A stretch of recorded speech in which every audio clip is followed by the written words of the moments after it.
থেকে এখান পর্যন্ত দূরত্ব প্রায় 40 কিলোমিটার হবে। এটার আসার উদ্দেশ্য হচ্ছে যে এই মসজিদটা শুধু দেখার জন্য। সেই মুঘল আমলে তৈরি একটা মসজিদ, যারা এখনও প্রায় অক্ষত অবস্থায় রয়েছে, যে ইতিহাসে আসেনি, যে সচক্ষে দেখলাম, আসলে খুব ভালো লাগলো।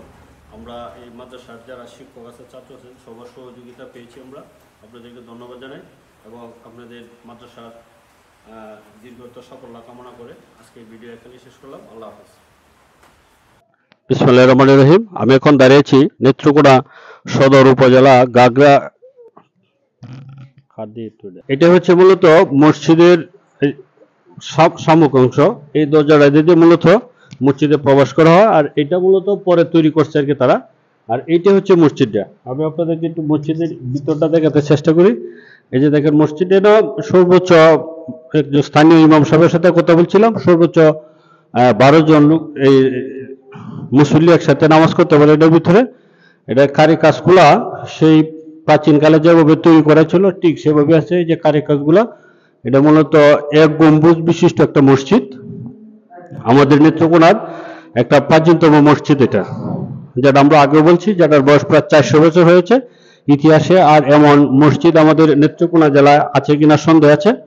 আমরা এখন এই এলাকার স্থানীয়, এখানে একটা মাদ্রাসা আছে, এই মাদ্রাসার হুজুরের সাথে একটু মসজিদের ইতিহাস সম্পর্কে কিছু জানার চেষ্টা করবো আমরা।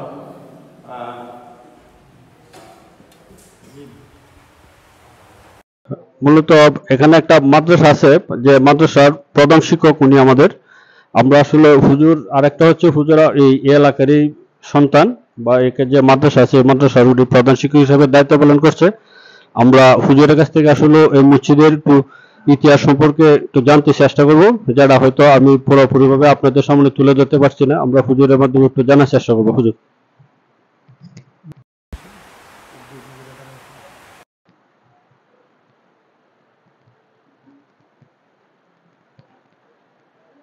আসসালামু আলাইকুম ওয়া রাহমাতুল্লাহি ওয়া বারাকাতুহু। প্রিয় দেশ ও প্রবাসীর,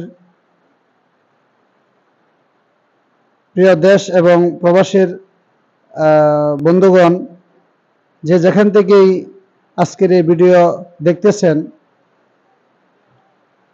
সেটা হলো আমাদের নেত্রকোনা জেলার পূর্বদলা থানা অধীন গাগরা ইউনিয়নের প্রাচীন এক ঐতিহ্য জামে মসজিদ, যেটা সোনাইকান্দা জামে মসজিদ নামে পরিচিত। এই মসজিদটা ঠিক কত সালে নির্মিত হয়েছে সেটার কেউ সঠিক তথ্য বলতে পারে না, তবে এর কয়েকটা ইতিহাস শুনেছি এবং নিজেও জেনেছি। সেটা হলো, এক ইতিহাসে পাওয়া যায়, এখানকার যারা স্থানীয় মুরব্বী ছিলেন, তাদের মধ্যে একজন বললেন যে ওনাদের পূর্বপুরুষের মধ্যে একজন ছিল তাজুমরল নামে। উনি স্বপ্ন যুগে দেখছেন, ওনাকে দেখানো হয়েছে এখানে একটা মসজিদ স্থাপনা করার জন্য। তো উনি বললেন যে আমি যে এখানে মসজিদ করব, তার জন্য তো অনেক খরচাদির দরকার, তাহলে এই খরচা কোথায় থেকে হবে? তো তাকে স্বপ্ন যুগে বলা হলো যে সেটার ব্যবস্থা হবে। তারপরেও তিনি সাময়িকভাবে ওলকপি বিক্রি করে এটার একটা উপার্জন তিনি মসজিদের কাজে ব্যয় করতেন। এমনকি বলা হয় যে উনি প্রতিদিনের মিস্ত্রি খরচটা বালিশের নিচে তিনি পেয়ে যেতেন। আবার এই মসজিদটা বিশেষ এক গম্বুজ বিশিষ্ট মসজিদ। এই মসজিদটা প্রায় ওই 700 বা 750 বছর আগে যেই বাদশাহ শাহজাহানের তাজমহল আছে, ওই তাজমহলের আঙ্গিকে এটা। তো সেই হিসাবেও বিভিন্ন চ্যানেল এখানে আসে, ওনারা বলছেন যে সেটা প্রায় 750 বছর আগের মসজিদ। এরপরে আমি কিছুদিন আগে একটা ইতিহাস শুনলাম যে মুঘল আমলেরই কোনো এক রানী সারা বাংলাদেশে প্রায় 300 মসজিদ উনি করে দিয়েছেন। কোনোটা 2 গম্বুজ বিশিষ্ট, কোনোটা 1 গম্বুজ বিশিষ্ট। তখন যেহেতু এখানে মানুষের সংখ্যা ছিল কম, সেই হিসাবে এখানে ছোট্ট পরিসরে ওনারা করেছিলেন। প্রায় 10 থেকে 12 জন মানুষ এখানে নামাজ পড়তে পারেন।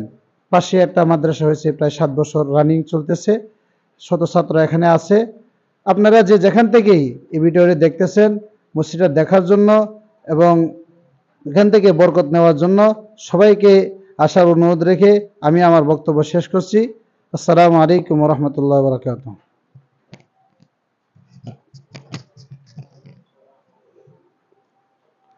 আমি এই মাদ্রাসার যে প্রধান শিক্ষক ছিলেন উনি আসলে খুব সুন্দরভাবে এই মসজিদ ইতিহাসটা আপনাদের সামনে তুলে ধরেছে। আমি আশা রাখবো যে আপনারা অবশ্যই আমাদের এই নেত্রকোনা জেলার যে গুরুত্বপূর্ণ স্থাপনাগুলো আছেন এগুলো দেখবেন এবং ইতিহাস জানবেন, এবং এই ইতিহাসগুলো আসলে এই আমাদের জানা দরকার। আমাদের যে ভবিষ্যৎ যে প্রজন্ম আসছে, এই যে যেমন আমাদের যে ভবিষ্যৎ প্রজন্ম যারা এখন আসছে ওরা আমাদের ভবিষ্যৎ প্রজন্ম, পরবর্তীতে যারা বিভিন্ন কাজে নিয়োজিত থাকবে, আমি আশা রাখবো তারা যাতে এই ইতিহাসটা জানতে পারে। ইতিহাসটা জানলে কী হবে, যেমন আমরা অনেক দূর থেকে আসছি, আমাদের